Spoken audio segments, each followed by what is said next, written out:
ಮಹಾದೇವಿ ಅಮ್ಮ ಶ್ರೀ ಚಕ್ರವಾಸಿನಿ.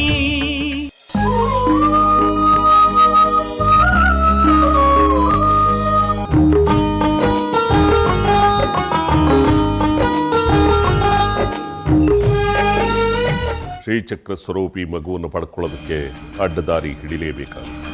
ಸೂರ್ಯಾಂಶು ಅಲ್ಲಿಗೆ ಹೋಗಬಾರ್ದು. ನಮ್ಮ ಚಂದ್ರ ಹೋಗಬೇಕು, ಜಾಜಿ ಸಂಪರ್ಕ ಬೆಳೆಸಬೇಕು. ಅವಳು ಹುಟ್ಟೋ ಮಗು ನಮ್ಮನೆದಾಗುತ್ತೆ.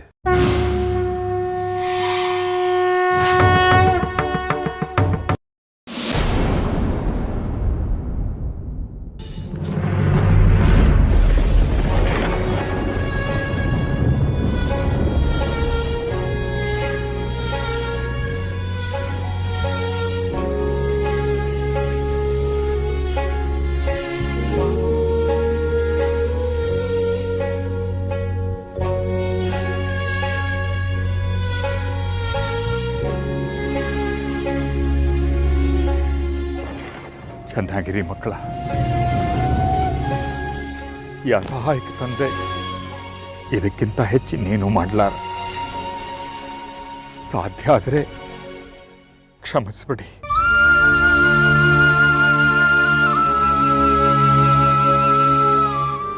ತಾಯಿ ತ್ರಿಪುರ ಸುಂದರಿ, ನಿನ್ನ ಅನುಗ್ರಹದಿಂದ ಇವರು ಮದುವೆ ಆಗಿದ್ದಾರೆ. ಈಗ ನಿನ್ನ ಆಶ್ರಯದಲ್ಲಿದ್ದಾರೆ.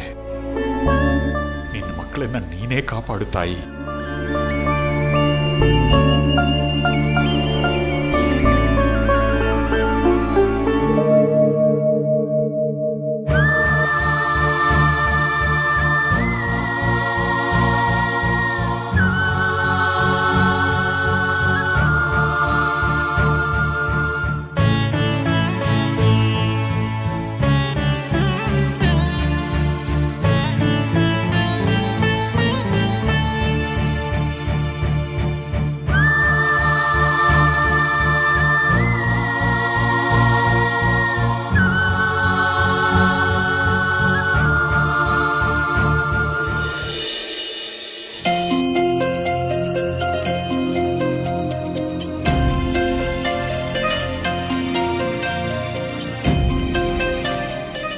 ರಾತ್ರಿ ಹೋಗಿದ್ರಲ್ಲ, ಏನಾಯ್ತು ಕೆಲಸ? ಮೆತ್ತಗೆ ಮಾತಾಡು. ಅಮ್ಮ ಕೇಳಿಸ್ಕೊಂಡಾರು. ಎದ್ರ? ಇಲ್ಲ. ಅಪ್ಪ? ರಾತ್ರಿ 3 ಗಂಟೆ ಆಗಿತ್ತು ಅವ್ರು ಮಲಗಿದಾಗ. ಧ್ಯಾನ ಮಾಡ್ತಾ ಕೂತಿದ್ರು. ಅಪ್ಪ ಯಾಕೆ ಹೀಗೆ ಮಾಡ್ತಾರೆ? ಮಾತಾಡೋದನ್ನೇ ಬಿಟ್ಬಿಟ್ಟಿದಾರಲ್ಲ. ಏನ್ ಮಾಡೋದಕ್ಕಾಗತ್ತೆ? ನಾವು ಅವ್ರಿಗೆ ಹೇಳೋದಕ್ಕಾಗತ್ತಾ? ಅದಿರ್ಲಿ ಬಿಡಿ. ಜಾಜಿ ಮತ್ತೆ ಬಂಗಾರಿ ಸಿಕ್ಕಿದ್ರ? ಏನ್ ನಡೀತು ಅಲ್ಲಿ?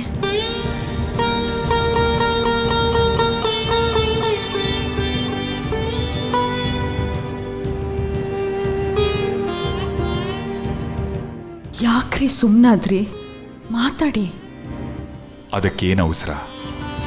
ಹೇಳ್ತೀನಿರು. ನಿನ್ನೆ ರಾತ್ರಿ ಹೋದವರು ಎಷ್ಟೊತ್ತಿಗೆ ಬಂದ್ರಿ ನೀವು? ನೀವು ಬರೋ ಅಷ್ಟೊತ್ತಿಗೆ ನನ್ನ ಕಣ್ಣಿಗೆ ನಿದ್ದೆ ಹತ್ತಿತ್ತು ಅನ್ಸುತ್ತೆ. ಬರೋ ತಡ ಆಗಿತ್ತು. ಚಪಾತಿ ಡಬ್ಬಿ ಅಲ್ಲೇ ಇಟ್ಟು ಇಬ್ರಿಗೂ ಹೊದಿಕೆ ಹೊದಿಸಿ ಬಂದೆ. ಚಳಿಲಿ ನಡುಗ್ತಾ ಮಲಗಿದ್ರು. ಅವರನ್ನ ಆ ಸ್ಥಿತಿಲಿ ನೋಡಿ ಕರಳು ಕಿತ್ತು ಬಂತು ಲಲಿತಾ. ಅಪ್ಪಿ ತಪ್ಪಿನೂ ಅಮ್ಮನಿಗೆ ವಿಷಯ ಗೊತ್ತಾಗಬಾರ್ದು. ನಾನೇ ಹೋಗಿ ಅದನ್ನೆಲ್ಲ ಅಲ್ಲಿ ಕೊಟ್ಟು ಬಂದೆ ಅನ್ನೋದಂತೂ ಗೊತ್ತಾಗ್ಲೇಬಾರ್ದು. ಹಾಗೊಂದು ವೇಳೆ ಗೊತ್ತಾದ್ರೆ ಅಮ್ಮ ಅಲ್ಲಿಗೆ ಹೋಗಿ ಅದನ್ನೆಲ್ಲ ಕಿತ್ಕೊಂಡ್ಬಂದ್ಬಿಡ್ತಾರಷ್ಟೇ. ನನಗಷ್ಟು ಗೊತ್ತಾಗೋದಿಲ್ವೇನ್ರಿ? ನಮ್ಮ ಜಾಜಿ ಬಂಗಾರಿ ಎಂಥ ಪರಿಸ್ಥಿತಿಗೆ ಬಂದ್ಬಿಟ್ರು. ನಮ್ಮ ಕೈಲಿ ಏನೂ ಮಾಡೋದಕ್ಕಾಗ್ತಾ ಇಲ್ಲ. ಅಮ್ಮನವರೇ ಇದಕ್ಕೊಂದು ದಾರಿ ತೋರಿಸ್ಬೇಕು. ಅಮ್ಮನವರ ಆಶ್ರಯದಲ್ಲಿದ್ದಾರೆ, ಅವರೇ ದಾರಿ ತೋರಿಸ್ತಾರೆ ಬಿಡು. ಅಷ್ಟಾದ್ರೆ ಸಾಕು ರೀ. ಬೆಳಿಗ್ಗೆಯಿಂದ ಏನು ಕೆಲಸ ಮಾಡೋದಕ್ಕೂ ಮನಸ್ಸೇ ಇಲ್ಲ. ಮುಂದ್ಗಡೆ ಬಾಗಿಲು ಕೂಡ ತೆಗ್ದಿಲ್ಲ ನಾನು. ಮಡಿ ಆದಮೇಲೆ ಅಮ್ಮನವ್ರಿಗೆ ಒಂದು ದೀಪ ಕೂಡ ಅಂಟಿಸಿಲ್ಲ ನಾನು. ಅಷ್ಟು ಯೋಚನೆ ಮಾಡಬೇಡ ಲಲಿತಾ, ಎಲ್ಲ ಸರಿ ಹೋಗುತ್ತೆ. ಬೆಳಕು ಹರಿದು ಇಷ್ಟೊತ್ತಾದರೂ ನಿನ್ನ ಮನೆ ಬಾಗಿಲು ತೆಗ್ದಿಲ್ಲ ಅಂದ್ರೆ ಹೇಗೆ ಹೇಳು? ಹೋಗು, ತೆಗೆದು ಗುಡಿಸಿ ರಂಗೋಲೆ ಹಾಕು.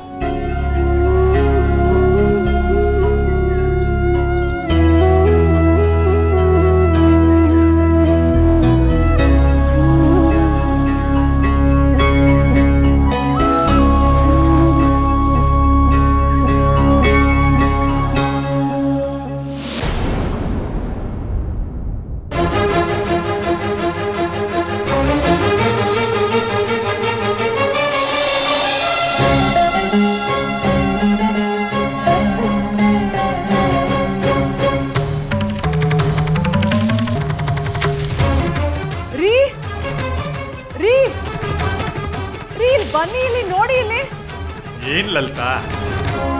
ನೋಡಿ ಅದನ್ನ.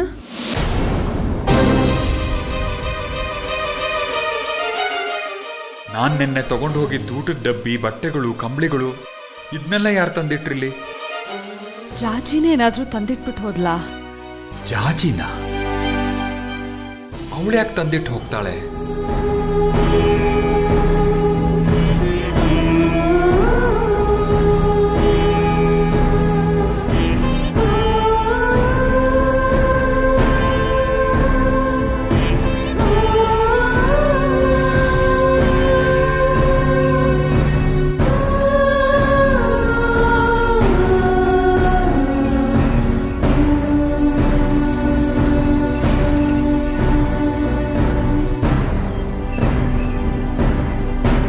ಬಂಗಾರಿ,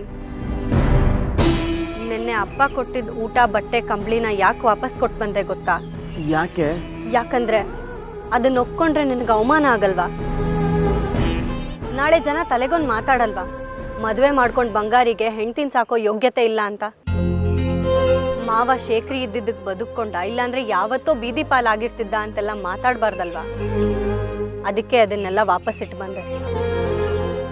ಎಂಥ ಪರಿಸ್ಥಿತಿಲೂ ಬಂಗಾರಿ ಜಾಜಿ ಕೈ ಬಿಡಲಿಲ್ಲ. ಎಷ್ಟೇ ಕಷ್ಟದ ದಿನಗಳಿದ್ರೂ ಅದನ್ನು ನಿಭಾಯಿಸ್ದ ಅಂತ ಜನ ನಾಳೆ ನಿನ್ನನ್ನು ಹೊಗಳಬೇಕು. ಅದನ್ನು ನಾನು ಕೇಳಬೇಕು. ನಮಗೆ ಯಾರು ನಾನು ಬೇಕಾಗಿಲ್ಲ ಬಂಗಾರಿ. ನಮ್ಮನ್ನು ನಾವು ನೋಡ್ಕೊಳ್ಳೋ ಅಷ್ಟು ಸಾಮರ್ಥ್ಯನ ಆ ತ್ರಿಪುರ ಸುಂದರಿ ಅಮ್ಮನವರು ನಮಗೆ ಕೊಟ್ಟಿದ್ದಾರೆ. ಹೌದಾ? ಈ ಥರ ಎಲ್ಲ ಅರ್ಥ ಇರುತ್ತಾ? ನಂಗಿದೆಲ್ಲ ಅರ್ಥನೇ ಆಗೋದಿಲ್ಲ. ನಮ್ಮಮ್ಮ ಯಾವತ್ತೂ ಇದನ್ನೆಲ್ಲ ಹೇಳ್ಕೊಟ್ಟೇ ಇಲ್ಲ ನಂಗೆ.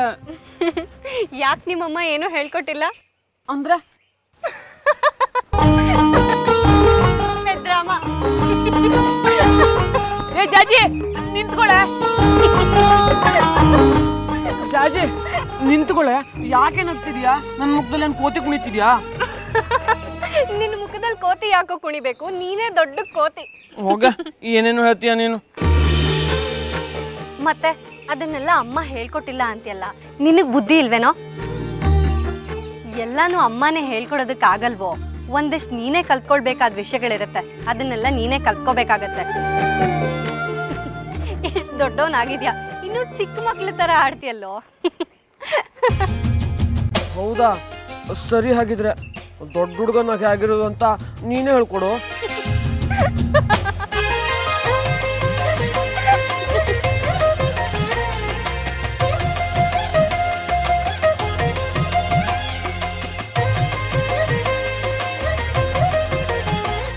ಯಾಕೆ ನಗ್ತಿದ್ಯಾ? ಹೇಳ್ಕೊಡೋದು ನಗ್ತೀಯಾ? ಅದನ್ನೆಲ್ಲ ಆಮೇಲೆ ಹೇಳ್ತೀನಿ. ಈಗ ಕೆಲ್ಸಕ್ಕೆ ತಡ ಆಗುತ್ತೆ, ಬಾ ಹೋಗೋಣ.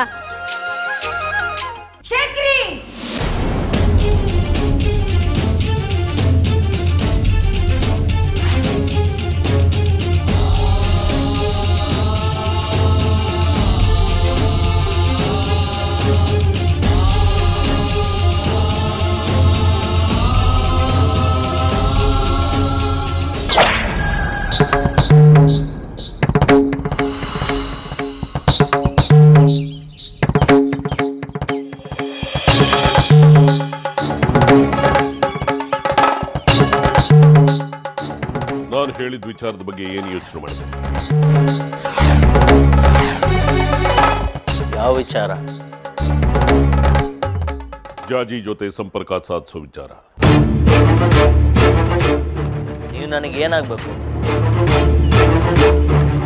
ಜನ್ಮ ಕೊಟ್ಟವನು ತಂದೆ, ಸಂದೇಹನ?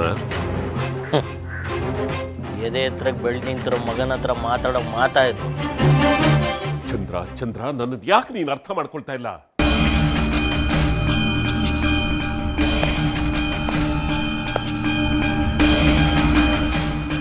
ನಿಮ್ಮನ್ನ ತುಂಬಾ ಚೆನ್ನಾಗಿ ಅರ್ಥ ಮಾಡ್ಕೊಂಡಿದ್ದೀನಿ.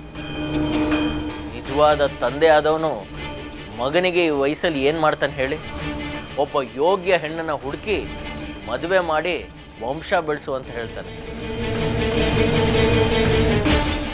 ಆದರೆ ನೀವು ಯಾರ್ದೋ ಮನೆ ಸೊಸೆನ್ ತೋರಿಸಿ ಸಂಪರ್ಕ ಮಾಡಿ ವಂಶ ಬೆಳೆಸು ಅಂತ ಹೇಳ್ತಿರಲ್ಲ.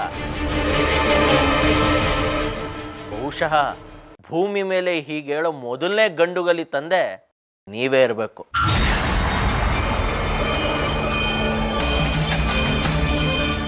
ಚಂದ್ರ, ನನ್ನ ಉದ್ದೇಶನೇ ಬೇರೆ ಇದೆ. ಎಲ್ಲಾನು ಬಿಡಿಸಿ ಹೇಳೋದಕ್ಕಾಗಲ್ಲ. ನನ್ನ ವಂಶ ಜಾಜಿಯಿಂದ ಬೆಳಿಬೇಕು. ಅವಳು ಇನ್ನೊಂದು ಮನೆ ಸೊಸೆನೋ ಇನ್ನೊಂದು, ನನಗದೆಲ್ಲ ಬೇಕಾಗಿಲ್ಲ. ಅವಳ ಗರ್ಭದಲ್ಲಿ ನನ್ನ ವಂಶದ ಕುಡಿ ಬೆಳಿಬೇಕು ಅಷ್ಟೇ. ಇದು ನಿಮ್ಮ ದುಷ್ಟತನದ ಪರಮಾವಧಿ. ಹೇಗೆ ಬೇಕಾದ್ರೂ ಅನ್ಕೋ, ನನಗೆ ಬೇಕಾಗಿರೋದು ಶ್ರೀಚಕ್ರ. ಅದನ್ನ ಮರ್ತ್ಬಿಡಿ, ಅದು ನಿಮ್ಗೆ ಸಿಗೋದಿಲ್ಲ.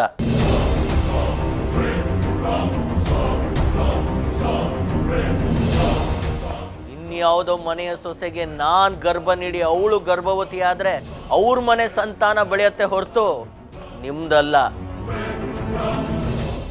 ಅವಳಿಗೆ ಹುಟ್ಟೋ ಶ್ರೀಚಕ್ರ ಸ್ವರೂಪಿ ಮಗು ಅವಳ ಸಂಸಾರದ್ದಾಗತ್ತೆ ಹೊರತು ನಿಮ್ದಲ್ಲ. ಅರ್ಥ ಮಾಡ್ಕೊಳ್ಳಿ. ನೀಚ ಬಂಡತನ ಬಿಟ್ಬಿಡಿ. ಸಂಪರ್ಕಕ್ಕಿಂತ ಸಂಬಂಧಗಳು ಹೆಚ್ಚು ಪ್ರಭಾವಶಾಲಿ ವಿರೂಪಾಕ್ಷ ಶಾಸ್ತ್ರಿಗಳೇ.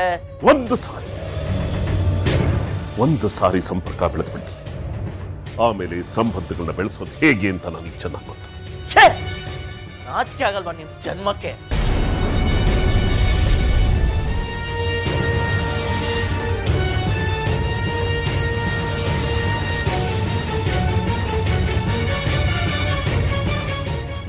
ಒಂದು ಮಹಾಶಕ್ತಿ ದೇವಸ್ಥಾನದ ಧರ್ಮದರ್ಶಿಯಾಗಿ ಅಧರ್ಮದ ಬಗ್ಗೆ ಮಾತಾಡ್ತಿರಲ್ಲ, ಧಿಕ್ಕಾರ!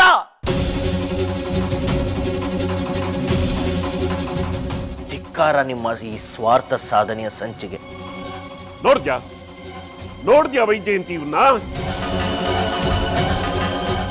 ಎಷ್ಟು ತೀಕ್ಷ್ಣವಾಗಿ ಮಾತಾಡ್ತಾ ಇದ್ದಾನೆ ಅಂತ. ಹೆಂಗಳೆಯರ ಜೊತೆಯಲ್ಲಿ ಬೆಳೆದವನಿಗೆ ಹೆಂಗರಳಿರುತ್ತೆ ಅಂತ ಹೇಳ್ತಾರೆ. ಆದ್ರೆ ಇವನ ಮೈಯ ಕಣಕಣದಲ್ಲೂ ನನ್ನಡೆಗೆ ವಿಷದ ರಕ್ತಾನೇ ಹರಿತಾ ಇದೆ. ಇದೇನಾ ನೀನು ಅವನು ಬೆಳೆಸಿದ ರೀತಿ? ಅತ್ತೆ ಮೇಲೆ ದಬ್ಬಾಳಿಕೆ ತೋರಿಸಿದ್ರೆ ಪರಿಣಾಮ ನೆಟ್ಟಿಗಿರಲ್ಲ. ಹುಷಾರ್.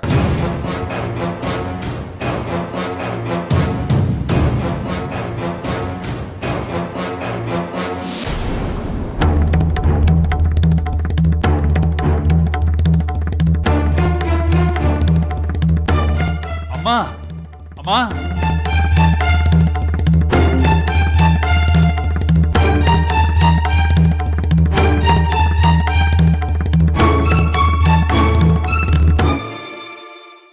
ಅಮ್ಮ,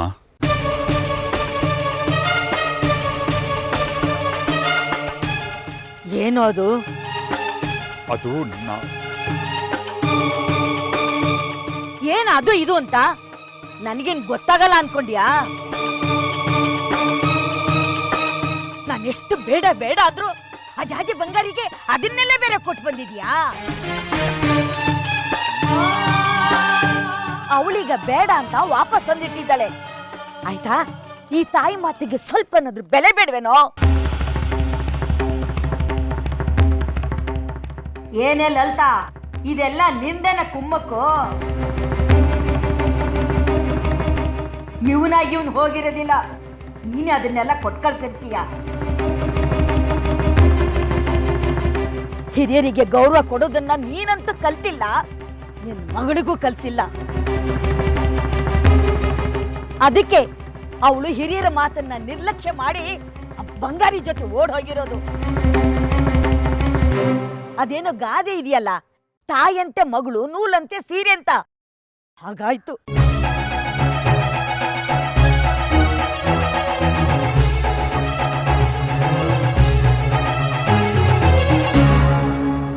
ನಗ್ತಾ ಇದೆಯಾ ವೈಜಯಂತಿ? ನಗು, ಚೆನ್ನಾಗಿ ನಗು. ನನ್ನ ಮಗ ನನ್ನ ಮೇಲೆ ಸವಾರಿ ಮಾಡ್ತಿರೋದು ನೋಡಿ ನಿನಗೆ ನಗು ಬರ್ತಾ ಇದೆಯಲ್ಲ? ನಗು, ಚೆನ್ನಾಗಿ ನಗು. ನನ್ನನ್ನು ಅವಮಾನ ಮಾಡಬೇಕು ಅಂತಲೇ ನೀವು ಇಬ್ರು ಸೇರಿ ನಗ್ತಾ ಇದ್ದೀರಲ್ಲ? ನಗರಿ, ಚೆನ್ನಾಗಿ ನಗರಿ.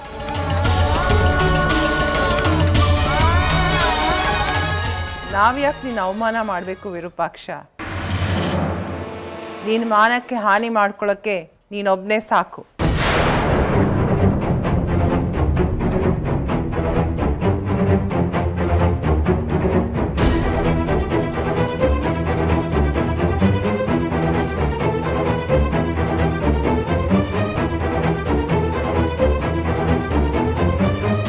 ಆಹಾ ಇವನು ಹೆಂಡತಿ ಮಾತಿಗೆ ಸೊಪ್ಪಾಕೊಂಡು ಹೇಗ್ ನಿಂತಿದ್ದ ನೋಡು.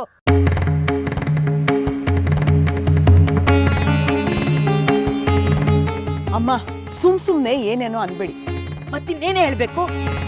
ನನ್ನ ಪಾಲಿಗೆ ನನ್ನ ಮಗನಾದ್ರೂ ಇದ್ದಾನೆ ಅನ್ಕೊಂಡಿದ್ದೆ. ಈಗ ನೀನು ಇವನು ಒಂದಾಗ್ಬಿಟ್ಟಿದ್ದೀರಾ. ನಾನೀಗ ಒಂಟಿ ಆಗೋದೆ. ಯಾಕೋ ಶೇಖರ್ ಹೀಗೆ ಮಾಡಿದೆ? ಅಮ್ಮ ಅಂದ್ರೆ ಅಷ್ಟು ಕಡಿಯಾಗೋದ್ಲೇನೋ ನಿಂಗೆ? ಬಿಡಿ, ನಿಮ್ಮಿಷ್ಟಕ್ಕೆ ಹ್ಯಾಕ್ ತೋಚುತ್ತೋ ಹಾಗೆ ಮಾಡಿ. ನಾವು ವಯಸ್ಸಾದವರು, ಮುದುಕರು, ನಮ್ಮ ಮಾತನ್ನ ಯಾಕೆ ಕೇಳ್ತೀರಿ?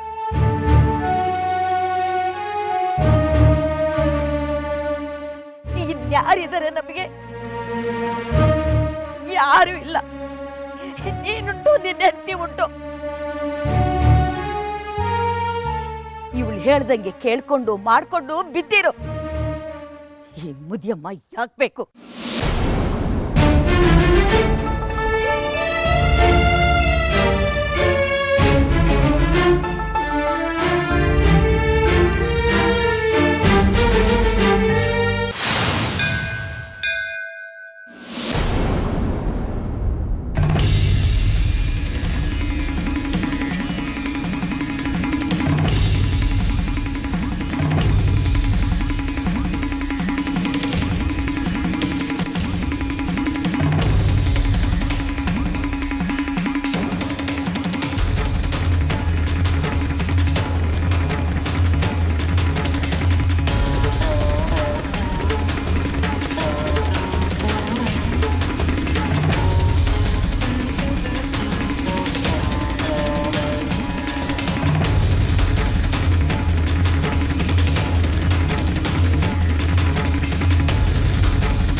ಅಂತೂ ನಿಮ್ಮ ಕಾರ್ಯ ಸಾಧನೆಯನ್ನ ಮಾಡ್ಕೊಂಡ್ಬಿಟ್ರಿ ಅಲ್ವಾ ಅಮ್ಮನವರೇ? ನಾನು ನಿಶ್ಚಯ ಮಾಡಿದ್ದ ಮದುವೆನ ತಪ್ಪಿಸಿ ಬಂಗಾರಿನ ಜಾಜಿ ಜೊತೆ ಮದುವೆ ಮಾಡಿಸ್ಬಿಟ್ರಿ ಅಲ್ಲ? ನನ್ನ ಇಷ್ಟು ವರ್ಷಗಳ ಪ್ರಯತ್ನಕ್ಕೆ ಎಳ್ಳು ನೀರು ಬಿಟ್ರಿ, ವ್ಯರ್ಥ ಮಾಡ್ಬಿಟ್ರಿ. ನೀವು ವ್ಯರ್ಥ ಮಾಡ್ಬಿಟ್ರಿ. ನಾನು ವಿರೂಪಾಕ್ಷ ಶಾಸ್ತ್ರಿ, ನಿನ್ನ ಮಹಾನ್ ಆರಾಧಕ ಅನ್ನೋದು ನಿನಗೆ ಗೊತ್ತಿದೆ ಅಲ್ವಾ? ಯಕ್ಕಚ್ಚಿತ್ ನನ್ನ ಒಂದು ಕೋರಿಕೆಯನ್ನ ಈಡೇರಿಸೋದಕ್ಕಾಗಲಿಲ್ಲ ನಿಮ್ಗೆ. ನಾಚಿಕೆ ಆಗಬೇಕು ನಿಮ್ಗೆ, ನಾಚಿಕೆ ಆಗಬೇಕು. ಕೊನೆಗೂ ಶ್ರೀಚಕ್ರವನ್ನ ಜಾಜಿ ಗರ್ಭದಲ್ಲಿ ಅಡಗಿಸಿಟ್ಬಿಟ್ರಿ ಅಲ್ಲ? ಹೇಳಿ ನೀವು. ಹೊರಗಡೆ ಇದ್ದೆ ಅದು ಎಲ್ಲಿ ನನ್ನ ಕೈವಶವಾಗ್ಬಿಡುತ್ತೋ ಅನ್ನೋ ಭಯ ಸಾಲದಕ್ಕೆ ಜಾಜಿನ ಬಂಗಾರಿ ಕೊಟ್ಟು ಮದುವೆಯನ್ನು ಮಾಡಿಸ್ಬಿಟ್ರಿ. ಮದುವೆ ಆದ್ರೇನಂತೆ? ನಾನು ಬಿಡೋದಿಲ್ಲ ಅಮ್ಮನವರೇ, ನಾನು ಬಿಡೋದಿಲ್ಲ. ಜಾಜಿ ಗರ್ಭದಲ್ಲಿ ಹುಟ್ಟತಕ್ಕಂತಹ ಶಿಶು ನನ್ನ ವಂಶದ ಕುಡಿಯಾಗಬೇಕು, ನನ್ನ ಮಗನ ಮಗು ಆಗಬೇಕು. ಅದು ಹೇಗೆ ಜಾಜಿ ಗರ್ಭದಲ್ಲಿ ಹುಟ್ಟುವಂತಹ ಶ್ರೀಚಕ್ರ ಸ್ವರೂಪಿ ಮಗು ನನ್ನ ವಂಶದ ಕುಡಿಯಾಗೋದಿಲ್ವೋ? ನಾನು ನೋಡೇ ಬಿಡ್ತೀನಿ. ನನ್ನ ಮಗನ್ನ ಒಪ್ಪಿಸ್ತೀನಿ. ಜಾಜಿ ಜೊತೆ ಸಂಪರ್ಕ ಬೆಳೆಸೋ ಹಾಗೆ ನಾನು ಮಾಡ್ತೇನೆ. ಶ್ರೀ ಶ್ರೀ ಶ್ರೀ ತ್ರಿಪುರ ಸುಂದರಿ ಅಮ್ಮನವರೇ, ಅನ್ನಿ ಶಕ್ತಿ ಇದ್ರೆ ತಡೀರಿ ನೋಡೋಣ. ಶ್ರೀಚಕ್ರ ಸ್ವರೂಪಿ ಶಿಶು ಅದು ಹೇಗೆ ನನ್ನ ವಂಶದ್ದಾಗೋದಿಲ್ವೋ ನಾನು ನೋಡ್ತೇನೆ. ಈ ವಿರೂಪಾಕ್ಷ ಶಾಸ್ತ್ರಿ ನೋಡ್ತಾನೆ.